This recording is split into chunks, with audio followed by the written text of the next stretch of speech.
Welcome to my new video series on the Krell patch.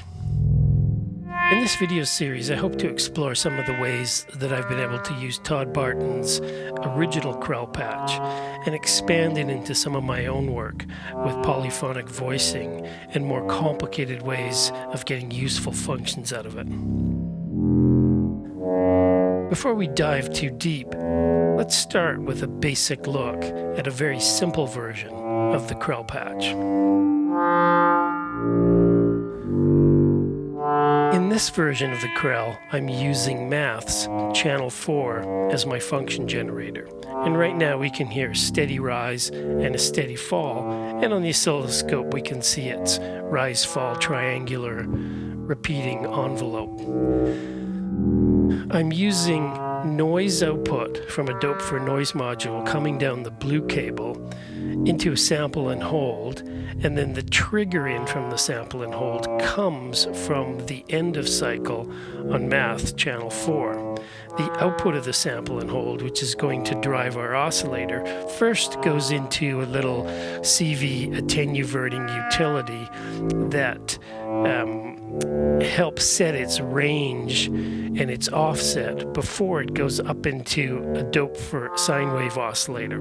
That sine wave oscillator then goes off camera with this red cable over to an IntelliGel wave shaper. That wave shaper then heads into a dope for low pass gate that's up here, and that's functioning both as our filter and our VCA. And that's what we can hear in the background, opening and closing, the pitch being changed by the sample and hold every single cycle that the end of cycle from Maths triggers. Simple enough.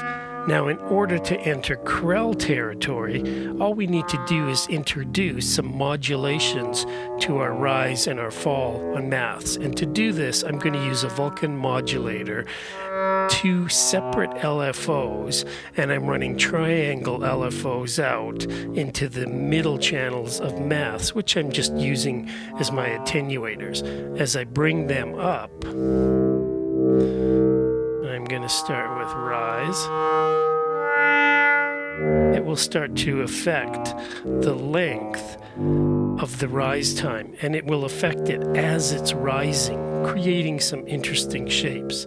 As I bring up the fall, it's going to affect the length of time that it takes for Maths to fall. Now, the trick with one of these to get some really nice organic instrumental sounding Krell functions out of it is to try to tune the two controlling LFOs or function generators to such a point that they're modulating the shape of the longer cycles as it plays. And then you get some very nice organic changing curves that are so useful for modulation and give us that, real juicy vintage Barton Krell.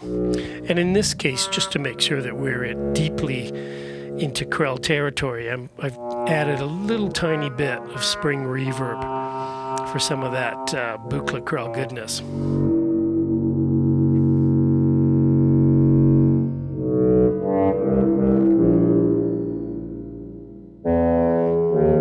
When I first started experimenting with Todd Barton's original Krell patch, I was fascinated with the kind of shapes that I was getting and the way that those shapes were changing. They really tended to make me think of acoustic instruments, either bowed or blown, and really gave me a sense of a living, breathing instrument there in the room with me. Now, the more modulation that we add, the wilder our modulations will get us.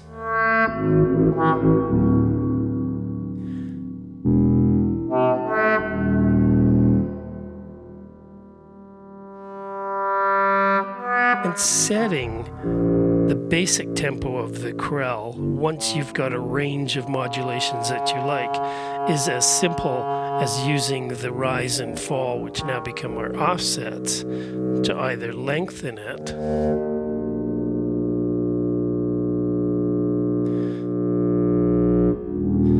such as I'm doing now,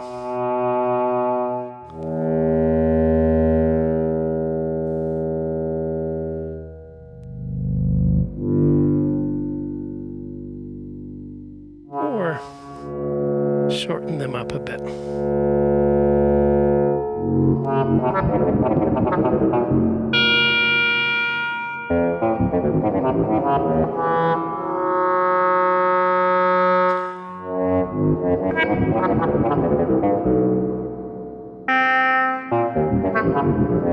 My own preference is to use highly correlated patching once I get one of these running. So I'm using this output CV from maths, which is controlling the volume of my oscillator, to not only open and close the combination VCA filter that is the dope for low pass gate, but also to add a tiny little bit of wave shaping in the IntelliGel wave shaping module.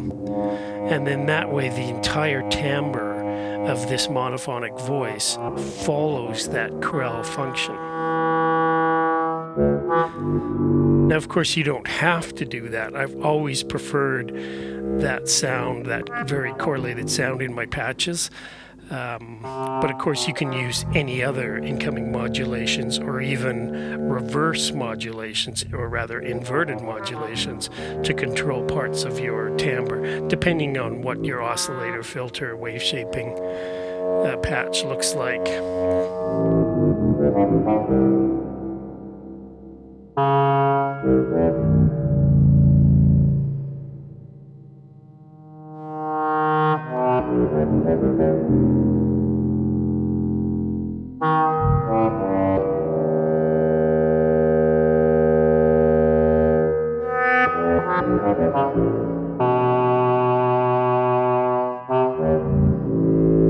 In my regular patching composing routine, I'll often sit down with a scope and just a few modules and set up something to either listen and take a look and see what its timbre is like, in which case I'm working on wave shapers, filters, ring modulators, all kinds of different things, just to get interesting sounds. And I might sit for 2 hours fiddling with interesting sounds that no one else is ever going to hear.